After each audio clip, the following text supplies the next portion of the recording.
శ్రీమాత్రే నమః. Welcome to Sadhguru జ్యోతిషాలయం వారి ఈ నెల మార్చి నెల 2024కు సంబంధించినటువంటి ద్వాదశ రాశి ఫలితాలని మనం తెలుసుకోబోతున్నాం. అందులో ఈ నెల చాలా ముఖ్యమైనటువంటి ఒక అద్భుతమైనటువంటి నెల. మన తెలుగు ఉగాది యుగానికి ఆది అయినటువంటి రోజు కూడా ఈ నెలనే రాబోతుంది. కాబట్టి ముందు మనం పూర్తి ఈ మార్చి వివరాలన్నీ తెలుసుకున్న తర్వాత ఉగాది ప్రత్యేక సంవత్సరికమైనటువంటి ఉగాది టు ఉగాది వరకు ఉన్నటువంటి రాశి ఫలితాలని త్వరలోనే మనం ఒక వారం 10 రోజుల్లోనే ఉగాది కంప్లీట్ ఒక సంవత్సర పంచాంగ శ్రవణం మరియు ఉగాది రాశి ఫలితాలు కూడా చెప్పడం జరుగుతుంది. జ్యోతిష్ శాస్త్రం అనేది ఒక పడుతున్న వర్షానికి ఒక గొడుగే మాత్రం. జ్యోతిష్ శాస్త్రం జీవితం కాదు, బాగా గుర్తుపెట్టుకోవాలి. మీ యొక్క జాతకం మీరు తెలుసుకోవాలనుకున్నటువంటి వాళ్ళు ఇక్కడ మనం చెప్పబడేదంతా కూడా గోచార గ్రహస్థితులు అన్నింటినీ దృష్టిలో పెట్టుకొని చెప్తాం. ఒకరిని ఎక్కువ ఒకరు తక్కువ కదా, అన్ని వర్గాల వాళ్ళని. ఇదొక మ్యాథమెటిక్స్ అండి. చక్కగా దీన్ని గణించి ఏ గ్రహాలు ఈ నెల ఏ గ్రహాలు ఏ పాదాలు ఎక్కడెక్కడ వారి ప్రయాణం ఉంది, ఆ గ్రహాల యొక్క ప్రయాణం వల్ల ఆ రాసులకి ఎలా జరుగుతుందని నిర్ణయించే ఒక ఇది. ఏదో గాలికి చెప్పి అలా కెమెరాల ముందర వచ్చి చెప్పే కాదు ఈ పద్ధతి. చంద్రమౌళి వెంకటేష్ శర్మ ఒక ప్రిడిక్షన్ ఇస్తున్నారంటే దాంట్లో ఏదైనా ఒక ప్రమాణం ఉండాలి. చాలా పెద్ద పెద్ద వాళ్ళతో డిస్కస్ చేస్తాం ఈ నెల ఎలా ఉంటుంది, మహామహా పండితులతో డిస్కస్ చేసి దీన్ని తీసుకొచ్చి పెట్టడం జరుగుతుందండి. ఇది మీ యొక్క వ్యక్తిగత జీవితానికి ఒక 40% మాత్రమే వర్తిస్తుంది ఈ యూనివర్సల్ ప్రిడిక్షన్. కానీ మీ పూర్తి జాతకం మీరు తెలుసుకోవాలి అని అనుకుంటే మీ యొక్క date of birth, time of birth, place of birth అవన్నీ కూడా మీ పరిసర ప్రాంతాల్లో ఉన్నటువంటి జ్యోతిష్ శాస్త్ర నిపుణులు సద్గురువుని సంప్రదించి వారిని గౌరవించి మీ యొక్క రాశి ఫలితాలను తెలుసుకోండి. మీ లగ్నం ద్వారా మీ యొక్క పుట్టిన టైం ద్వారా సంపూర్ణ జాతకం అనేది వస్తుంది. గురుగారు నేను మీ దగ్గర తెలుసుకోవాలనుకుంటున్నాం అంటున్నారా? మా కింద కనబడుతున్నటువంటి మా యొక్క నంబర్కి మీ యొక్క name, date of birth, time of birth, place of birth వాట్సాప్లో చేయాలి. చేసిన తర్వాత మేము మీకు రిప్లై ఇస్తాం. ఫోన్ చేయకూడదు. మళ్ళీ ఇంకొక విషయం, జాతకం చెప్పేవాళ్ళు మాకు ఆర్థిక సమస్యలు ఉన్నాయండి, మాకు జాతకం చెప్పాలంటే బాగా సంపాదించండి, అప్పులు తెచ్చుకుంటే అప్పులు తీర్చండి, సంపాదించి ఆ కష్టాలన్నీ తీర్చుకోవాలి. కానీ జాతకం చెప్పుకుంటే ఆర్థిక సమస్యలు తీరిపోదు. గ్రహ దోషం ఎలా ఉంటుందో అదే మాకు చెప్తాం. మళ్ళీ ఇల్లీగల్ అఫైర్స్ గురించి దయచేసి దయచేసి దయచేసి అడగకండి. ఈ మధ్య క్వశ్చన్స్ అవే ఎక్కువ వస్తున్నాయి. ప్లీజ్ అలా అడగకండి. 21 వయసు లోపు ఉన్న పిల్లలు దయచేసి కాల్ చేయకండి. మీరు చదువుకునే వయసు ఖచ్చితంగా చదువుకోవాలి. మీ యొక్క చదువు మీద కాన్సన్ట్రేట్ చేయండి, మీ జీవితం బాగుంటుంది. కానీ జాతకం మీద కాన్సన్ట్రేట్ చేస్తే మీ మీద మీకు నమ్మకం తగ్గిపోతుంది. మరియు గౌరవమైనటువంటి 60 వయసు పైనున్న ఎవరైనా కాల్ చేస్తున్నారు అని అనుకోండి, మెసేజ్ చేస్తున్నారు అనుకోండి, ఏమంటే మీరు 60 వసంతాలు చూసేశారు, పిల్ల పాప కుటుంబం వ్యాపారం ఉద్యోగం పెళ్లి మనవాళ్ళు మనవరాలు అన్నీ చూసేశారు. కాబట్టి మీరు సాక్షాత్ దైవ సమానులు. మీకు జాతకం అవసరమా అని చూడండి. 60 సంవత్సరాల వాళ్ళకు పెద్దగా జాతకంతో అవసరం ఉండదు. దీన్ని కూడా దృష్టిలో పెట్టుకోండి. మా సద్గురు జ్యోతిషాలయం తప్పకుండా మీకు అన్ని రకాల సేవలు అందించడానికి సిద్ధంగా ఉంటుంది. ఇందులో కొన్ని మేము కఠినంగానూ చెప్తాము, నిజాన్ని చెప్తాము. ఎవరిని మభ్య పెట్టడానికి చెప్పడం ఉండదు. శరణమయ్యప్ప. జ్యోతిష్ శాస్త్రీత్యా ద్వాదశ రాశుల్లో 6వ రాశి అయినటువంటి కన్యా రాశి మిత్రులారా, మీరు ఉత్తరా నక్షత్రం 2, 3, 4 పాదములు, హస్తా నక్షత్రం 1, 2, 3, 4 పాదములు, చిత్తా నక్షత్రం 1, 2 పాదాలకి జన్మించిన మీరు కన్యా రాశి వారిగా పరిగణించబడుతున్నారు. ఈ నెల మీకు శుభాశుభ ఫలితాలు ఎలా ఉన్నాయి మార్చి నెలలో అంటే, కన్యా రాశి అధిపతి అయినటువంటి బుధుడు మార్చి 7వ తేదీ నుండి 26వ తేదీ వరకు సప్తమ స్థానంలో నీచం పొందుతున్నాడు. ప్రారంభంలో చాలా బాగుంటుందని కూడా చెప్పచ్చండి. ఈ నెలలో మీరు కొన్ని అద్భుతమైనటువంటి అవకాశాలని పొందే అవకాశాలు బాగుంది. ఈ నెల 2వ భాగంలో వ్యాపారం నుంచి లాభాలు పొందే అవకాశం ఉన్నాయి. ఎవరితోనైనా మీరు ప్రేమలో పడచ్చు, లవ్ జంటలు అవ్వచ్చు. ఉద్యోగులకు పనిభారం పెరిగే అవకాశం బాగా ఉంటుంది. దీనివల్ల స్ట్రెస్ అవుతారు.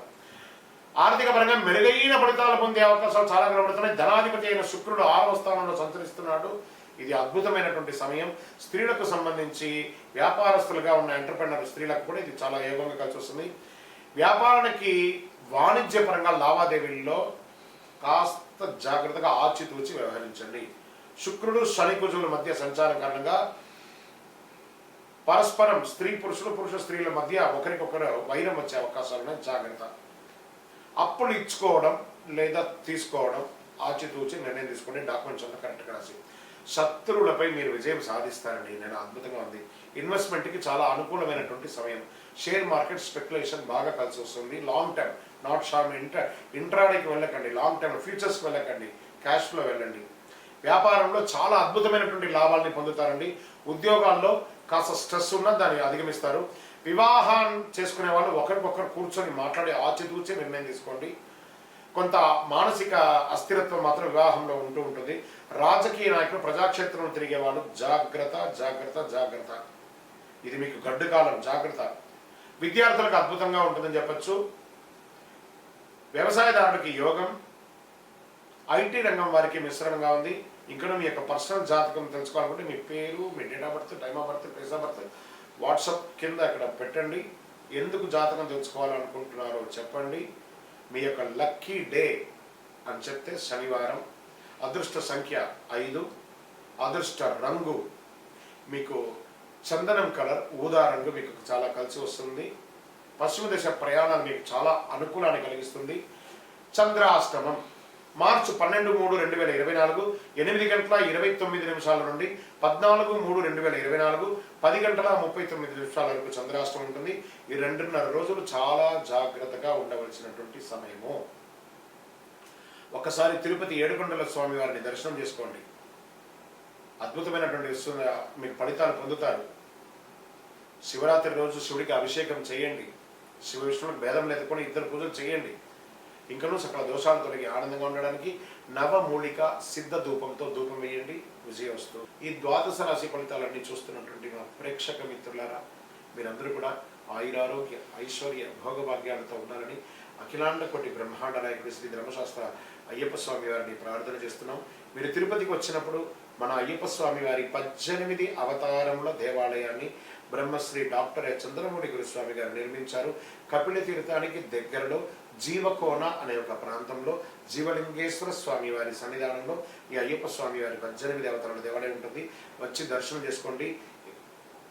భగవత్కృపతో అనుగ్రహం ఉంటేనే ఆ దేవాలయంలో మనం అడుగు పెట్టగలం. అంత అద్భుతమైనటువంటి దేవాలయం. ఆ దేవాలయంలో వచ్చి స్వామివారిని దర్శనం చేసుకోండి. మీకోసం ఎప్పుడు మేము ప్రార్థన చేస్తుంటాం, మీరు క్షేమంగా ఉండాలని. వందే మాతరం, వందే మాతరం, వందే మాతరం.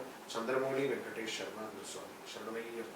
రానున్న మార్చ్ 8వ తారీఖున 2024 ఈ ప్రపంచానికి మహాశివరాత్రి పర్వదినం. ఎంత అద్భుతమైనటువంటి దినం అంటే అది. అసలు మహాశివరాత్రి అంటే ఏంటి, ఆ రోజు పాటించవలసినటువంటి ముఖ్యమైనటువంటి అంశాలు ఏంటి, దాని గురించి మనం ఇప్పుడు తెలుసుకుందాం. అసలు శివరాత్రి ఎలా చేస్తారు, ఎలా వచ్చింది, ఆ రోజు ఎందుకు చేస్తున్నాం అని కూడా. భారతీయ హిందూ సంప్రదాయ పండుగల్లో తిథుల్లోనూ నక్షత్రాలను ముడిపడి ఉంటుంది కాబట్టి కొన్ని పండుగలు తిథులు మరియు కొన్ని పండుగలు నక్షత్రాలు ప్రధానమవుతాయి. ఈ పద్ధతిలో ప్రతి నెల బాగా గుర్తుపెట్టుకోవాలి. చాంద్రమానం ప్రకారము కృష్ణపక్షమిలోని ప్రదోష వ్యాప్తి గల చతుర్దశి తిథిని మహాశివరాత్రి అంటారు. ఇది మంచి ఒక ఉపవాసాలకి వ్రతాలకి ముఖ్యమైనట్టుగా భావించవచ్చు. శివునిగా కొలుస్తారు అందరూ కూడా. సూర్యాస్తమ సమయమునకు 6 గడియలు ప్రదోష కాలం అంటారు. ఈ మాఘమాసంలో కృష్ణపక్ష చతుర్దశి అర్ధరాత్రి వ్యాప్తి చెంది ఉన్న రోజున మహాశివరాత్రిగా పరిగణించబడుతుంది. ఇది ఎవరో చెప్పడం కాదు, ధర్మ సింధువులో నిర్ణయించబడింది. ఇది శాస్త్ర గ్రంథాలు తెలుపుతున్నారు. అమావాస్యకు ముందు వచ్చి కృష్ణపక్ష చతుర్దశి నాడే శివరాత్రి జరుపుకోవాలి అని నిర్ణయం ఉంది. మరి సంక్రాంతి పండుగ తర్వాత వచ్చే మొదటి పండుగ అండి యొక్క శివరాత్రి. అన్ని పండుగ పగటి పూట జరుపుకుంటే ఈ పండుగ మాత్రం రాత్రి పూట జరుపుకుంటాం. మహాశివరాత్రి రోజు అర్ధరాత్రి 12 గంటలకు జ్యోతిస్వరూపుడైనటువంటి శివుడు లింగ రూపంలో దర్శనమించి పవిత్ర ఆ యొక్క పర్వదినంగా భావించవచ్చు. లింగోద్భవ సమయం అంటారు. శివరాత్రి రోజు పగలంతా ఉపవాసం ఉండి, ఉపవాసం అంటే ఉపవసించడం, భగవంతునికి దగ్గరగా వారి నామస్మరణ చెప్తూ ఓం నమో నారాయణాయ, ఓం నమ శివాయ, ఓం నమో గోవింద, గోపాల, అయ్యప్ప, స్వామి శరణమయ్యప్ప, మనకి ఇష్టమైనటువంటి నామంతో దేవుడి దగ్గరగా వసించడమే ఉపవాసం. ఉపవాసం అంటే నేను అన్నం తినని చెప్పి పాలు పండ్లు బాదం పళ్ళు అన్నీ తాగడం కాదు. ఉపవాసం అంటే దైవ నామస్మరణతో వసించడం, ఉపవసించడం అనే అర్థం. ఆ ఉపవసించి రాత్రి సమయంలో శివుడి అనుగ్రహం కొరకు నిద్రపోకుండా జాగరణతో ఉండి మేలుకొని భక్తి శ్రద్ధలతో బాగా వినండి, అభిషేకాదులు, పూజలు, రుద్రాభిషేకాలు, మహన్యాసాలు ఇవన్నీ కూడా చేసి చక్కగా స్వామివారికి పూజ చేస్తారు. అందుచే దాన్ని శివరాత్రి అంటారు. ఇది హిందువులకు ముఖ్యమైనటువంటి పండుగ అని కూడా చెప్పచ్చు. అత్యంత పుణ్యప్రదమైనటువంటి రోజు మహాశివరాత్రి. హిందువులు ఎంతో గొప్ప పర్వదినంగా జరుపుకొని శివుని ప్రసన్నం చేసుకుంటారు. మహాశివరాత్రి రోజు ముఖ్యంగా ఏమేమి పాటించాలి? ఉపవాసం ఉండొచ్చు, రాత్రి జాగరణ చేయొచ్చు, శివనామస్మరణతో అభిషేకాలు చేయొచ్చు. ఇలా చెప్పడం జరుగుతుంది.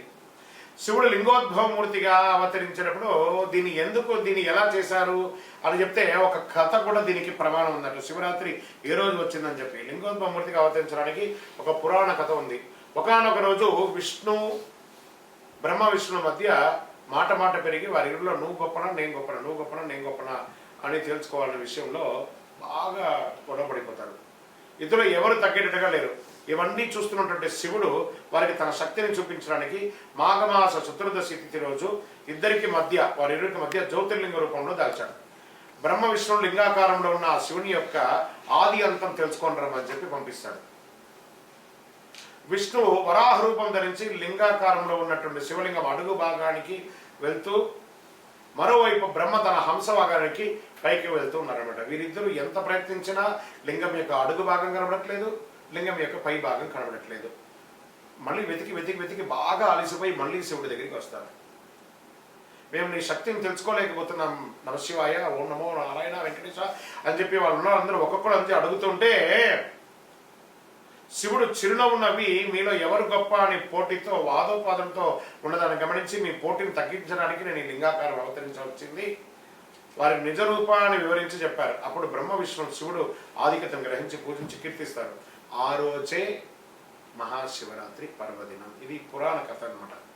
శివరాత్రి నాడు ఏమేమి చేయాలి అని చెప్పి శాస్త్ర విధులు ఏమున్నాయంటే, మహాశివరాత్రి రోజు బ్రాహ్మ్య ముహూర్తంలో నిద్ర లేవాలి, ఇల్లంతా శుభ్రపరచుకొని శుచిగా తలస్నానం చేసి పూజా గది శుభ్రం చేసుకొని గుమ్మాలకు తోరణాలన్నీ కట్టి పూజా గదిలో ముగ్గు వేసుకొని రకరకాల పూలతో అలంకరించుకోవాలి. లింగాకారంలో ఉన్న శివుడికి శుద్ధ జలంతో, గంగా జలంతో, ఆవు పాడుతో, పంచామృతంతో, వివిధ రకాల అభిషేక ద్రవ్యాలతో అభిషేకం చేసుకోవాలి. బిల్వ దళాలు, బిల్వపత్రాలు, తుమ్మిగ పూలు, గోగు పూలు, తెల్లని పచ్చని పూలు, శివనామాలతో, శివ సహస్రనామాలతో, లింగాస్త్రంతో అన్నింటిలోనూ స్వామివారిని పూజ చేసుకోవచ్చు. ఉదయం 9 గంటల లోపు అభిషేకాలు చేస్తే పూజకు ఉత్తమ ఫలితమైన వస్తుంది. పంచాక్షరి మంత్రం, ఓం నమశివాయ పంచాక్షరి మంత్రం చెప్తుండొచ్చు. ఇంకేమేమి పెట్టచ్చు అంటే తాంబూలం, చిలకడ దుంప, అరటిపండు, జామ పండు, ఖర్జూర పండు ఇవన్నీ సమర్పించుకోవచ్చు. నిష్ఠతో శివాస్తోత్రం పంచాక్షరి మంత్రాన్ని పఠించాలి. ప్రాతకాలం నుండి పూజలు చేసుకుంటూ దైవనామస్మరణతో ఉండండి. మననం చేసిన వారికి కాపాడేది మంత్రం అంటారు కాబట్టి పరమేశ్వరుని మనసులో నిరంతరం ధ్యానం చేసుకుంటూ ఆ స్వామివారితో మమేకమై కనెక్ట్ అవ్వడం, ఆ శివుని యొక్క రూపంలో కనెక్ట్ అవ్వడం. శివరాత్రి రోజు అర్ధరాత్రి 12 గంటలకు లింగోద్భవ సమయంలో గనుక శివుని అభిషేకించి ఆరాధిస్తే చాలా అద్భుతమైనటువంటి ఫలితాన్ని పొందుతారు. శివుడు అభిషేక ప్రియుడు. స్వామికి భక్తితో నీళ్లు ఓం నమశివాయ అని చేయండి. బ్రహ్మమురారీశ్వర అర్చిత లింగం ఆయనకు పోయండి, చక్కగా ఆనందపడతాడు. భక్తి ప్రధానం, దీనికి భక్తి మాత్రమే ప్రధానం, ద్రవ్యం కాదు ప్రధానం. చేసుకోవాలి. సాయంత్రం 6 గంటల నుండి మరుసటి రోజు ఉదయం 6 గంటల వరకు భక్తి శ్రద్ధలతో శివనామాలతో శివపురాణం వివరంలో పెట్టుకొని చదువుకుని విశేషం పొందుతాడు. అందుకని శివరాత్రి రోజు సినిమాలు చూసుకుంటే అర్ధరాత్రి సినిమా చూసుకుని కూడా నేను జాగరణ చేస్తానంటే అది శివరాత్రి కాదు. మహాశివుడు అనేవాడు మాతృవాత్సల్యం కలవాడు కాబట్టి తల్లి బిడ్డలు ఏ విధంగా రక్షించుకుంటాడు, శివుడు తన భక్తులు కూడా అదే విధంగా రక్షించుకుంటాడు. ఎవరు భక్తితో పూజిస్తారు రక్షించుకోవడం. ఈ మహాశివరాత్రికి పగలంతా ఉపవాసం ఉండి రాత్రంతా జాగరణ చేసి మరుసటి రోజు స్నానం చేసి మహానైవేద్యంగా అన్నము కూరగాయలు వండి దేవునికి సమర్పించి పేదవాళ్ళకి దానం చేయాలట. ఫస్ట్ పశుపక్షాదులకి దానం చేయాలట. ఎందుకంటే వారికి దానం చేస్తుంటే ఆ భగవంతుడే భిక్షాటన చేస్తుంటారు కదా, ఆ భిక్షాటన రూపంలో మన యొక్క భిక్షను స్వీకరిస్తారట స్వామివారు. తదనంతరం మనం స్వామివారికి సమర్పించినటువంటి ఆ యొక్క శేషాన్ని మనం ఆరగించాలట. గోమాతకు ప్రదక్షిణ చేసి మరి పూజ చేయాలట. ఈ తంతు పూర్తి చేసిన తర్వాతనే తన ఉపవాస దీక్షను విరమించాలి అని ఎంతో పుణ్యప్రదం అన్నమాట ఈ యొక్క శివరాత్రి. భగవంతుని అనుగ్రహం వల్ల మనకు కలిగిన దానిలో మనకున్న సంపదలో ఇతరులకు పంచిపెట్టిన తర్వాత మనం స్వీకరించాలి. సాక్షాత్ పరమశివుడు తన భక్తుల బాధలను స్వీకరించడానికి భిక్షాటన చేస్తూ వారు చేసే దాన రూపంలో వారి యొక్క కష్టాన్ని, వారి యొక్క ఆ దారిద్ర్యాన్ని తీసుకొని ఐశ్వర్యాన్ని తిరిగి వారికి అనుగ్రహ రూపంలో అందిస్తున్నారట. ముఖ్యంగా మీ ప్రాంతంలో ఉన్నటువంటి శివాలయాల్లో ఏ రోజు మహాశివరాత్రి పర్వదినం వేడుకలు చేస్తారో ఆ రోజే ఆయా ప్రాంతాల్లో ఆధార ప్రకారంగా శివరాత్రి జరుపుకుంటారనేది ఉత్తమం. మీరు కూడా మీ ఇంట్లో చేసుకోండి, దేవాలయంలో చేసుకోండి, మిత్రులందరూ కలిసి చేయండి. మీరు అపార్ట్మెంట్లో ఉన్నారు, అందరూ కలిసి చేయండి, కానీ చెయ్యండి, అద్భుతంగా చేసుకోండి. ఓం నమ శివాయ, ఓం నమ శివాయ అని చెప్పి పులకించిపోండి. అఖిలాండ కోటి బ్రహ్మాండ నాయకుడు ఆ శివుడు బోళాశంకరుడు, భక్తవశంకరుడు ఎంత అద్భుతమనంటే ఆయన్ని ప్రార్థిస్తే ఓం నమ శివాయని పిలుస్తాడట, సర్వాన్ని ఇచ్చేస్తాడ. ఆయన ఎంత గొప్పవాడు. నీలకంఠరా దేవా మముగానవా రావా, ఎంత అద్భుతం. నీలకంఠుడు ఆయన ప్రార్థన చేస్తే చాలట, సర్వం అనుగ్రహం ఇచ్చేస్తాడు. ఓం నమ శివాయ, ఓం నమ శివాయ, ఓం నమ శివాయ అని ఆయన ప్రార్థన చేయండి చాలు. చంద్రశేఖరుడు, ఆయన నటరాజుడు, కైలాసనాథుడు, బోళాశంకరుడు, ఆయన్ని ప్రార్థన చేస్తే మన జీవితం అంతా కూడా ధన్యం. ఓం నమ శివాయ, ఓం నమ శివాయ, మా ఓం నమ శివాయ. మా ప్రేక్షక మిత్రులందరికీ కూడా మహాశివరాత్రి శుభాకాంక్షలు. ఓం నమ శివాయ.